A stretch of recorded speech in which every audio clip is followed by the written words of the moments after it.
with Sean Spicer. He's the chief strategist, the communications director of the Republican National Committee. Sean, Donald Trump's major immigration speech is going to happen in a few hours from now. Under Trump's plan that he will lay out tonight, will immigrants, 11 million undocumented immigrants, estimated number, will some of them, all of them, few of them, be able to attain some sort of legal status without leaving the country?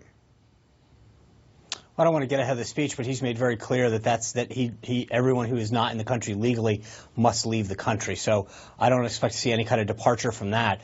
What I think you'll see is a couple things. One, he's going to lay out the fact that he's going to abide by the Constitution, work with Congress to enact a plan to deal with our immigration status, both reform the legal plan and then deal with the problems that we have with illegal immigration. And that includes securing the border, making sure we build the wall.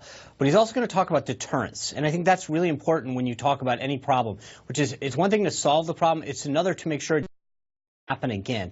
And deterring the problem through things like E-Verify are going to ensure that we don't just kind of put a Band-Aid on this problem and deal with it again in 20, 30 years like we did when we tried to solve it in the 80s, and here we are back again with a need to solve it again. So the deterrence piece of immigration reform and the immigration problem is a key part of this entire plan. And one of the things that's really interesting, he was down in Mexico today. You know, Mexico treats illegal immigration on scale with a felony down there.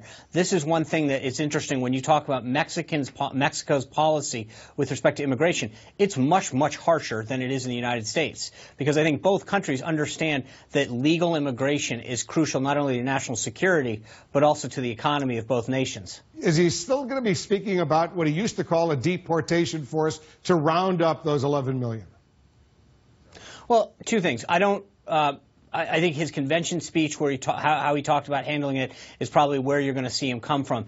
But frankly, I mean, I know this sounds, I don't want this kind of, we do have a deportation force. We have ICE in this country. That is their job, is to go after people who are in this country illegally and take them out. The problem that we've had, frankly, is that ICE has not been given the resources that they need to properly do their job. So when you think about it, we have a force that's in this country, the Immigration Customs Enforcement Agency, whose pure job it is to get people out of the country that are not here legally. Frankly, they just haven't had the resources, the mandate to do it. And I think what Donald Trump wants to do is actually utilize the existing resources and agencies that currently exist to deal with the problem that we have. Sean Spicer, thanks very much for joining us.